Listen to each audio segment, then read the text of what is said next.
एक शहर में 62% जनसंख्या शिक्षित है। शिक्षित का मतलब होता है डियर स्टूडेंट पढ़े लिखे हैं। यदि अशिक्षित लोगों की संख्या इतनी है तो शिक्षित लोगों की संख्या क्या होगी।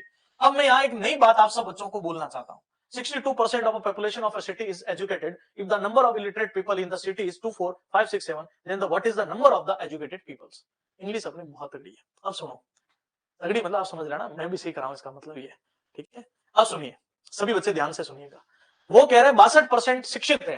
तो मैं डियर स्टूडेंट, अगर शिक्षित 62% है तो मैं कह सकता हूं जो शिक्षित नहीं है, अशिक्षित बोल दीजिए, वो हो जाएंगे अपने पास कितने, 62, 8, 70, 38%।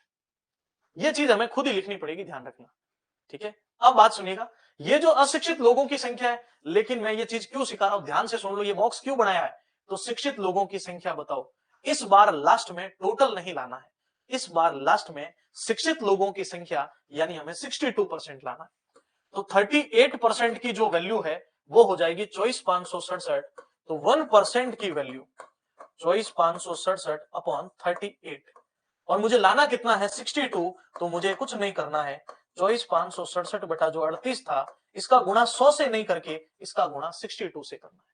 अब चलो इसको हल कर लेते हैं। देखो 2 से 31 बार, 2 से 19 बार, ये तो इजी था अपने लिए।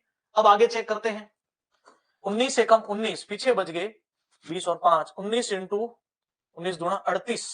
24,567 में 19 का भाग दे सकते हैं, कितनी बार चला जाएगा, देखो कितनी बार जा रहा है, 24,567, ये 1293 बार जा रहा है। लेकिन अब सुनना, 3 एकम 3, तो यूनिट डिजिट 3 बनेगा। अब सुनना, यहां 3 नहीं है, यहां 3 नहीं है, इन दोनों में 3 है, तो फिर आपको गुणा करना ही पड़ेगा। 31 इंटू 3 93, 9, 31 इंटू 9 279 और 9 288 में आ गया 28, 31 दूना 62 और 28 90 में 0, फिर 9, 31 और 9 हो गया 40, 40,083, 40083 जो है वो हमारा राइट उत्तर होगा, जो लास्ट ऑप्शन में मौजूद है।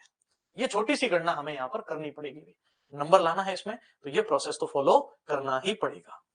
ओके, चलिए आगे देखिएगा, 200 में से 111 साक्षर है तो अशिक्षित लोग कितने हैं। एक गांव में 200 में से 111 साक्षर है, अशिक्षित लोगों का प्रतिशत लाना है। तो देखो 200 में से 111 साक्षर हो गए, तो निरक्षर यानी ये तो पढ़े लिखे हैं और ये पढ़े लिखे नहीं है। बात सिंपल सी समझ में आई। तो देखो 10 में से 1 गया 9, 9 में से 1 गया 8 और ये हो गया 89। मैं कह रहा हूं 89 पढ़े लिखे नहीं है 200 में से, बस हमें उसका परसेंटेज फाइंड आउट करना है, मल्टीपल 100, 0 से 0, 4 दूनी 8, फिर 4 दूनी 8, 44.5, 44.5 जो है वो हमारे बी ऑप्शन में मौजूद है। 89 क्यों रखा, आप समझ में आया सबको, क्योंकि ये तो पढ़े लिखे हैं और ये कौन है, ये अनपढ़ है या जो पढ़े लिखे नहीं है। क्लियर है, 89 है, कितने में से, तुलना 200 में से गुणा 100, टोटल वैल्यू 200 है। ये आज का आखिरी सवाल है अपना। कक्षा में 5% छात्र अनुपस्थित है, उपस्थित छात्रों की संख्या 38 है, उस दिन कक्षा में कुल कितने छात्र हैं। एक चीज तो समझ में आ गई कि हमें टोटल लाना है। एक मेरा जो बात बोल रहा हूं आप अपने कॉपी में स्वर्ण अक्षरों में लिख लो, जो कॉपी आपने बनाई है ना उस कॉपी में स्वर्ण अक्षरों में लिख लो कि जिस बच्चे को यह पता चल गया इस प्रश्न में दिया हुआ क्या है और इस प्रश्न में लाना क्या है, ये दो बातें समझ में आ गई, उसको गणित 100% समझ में आएगी।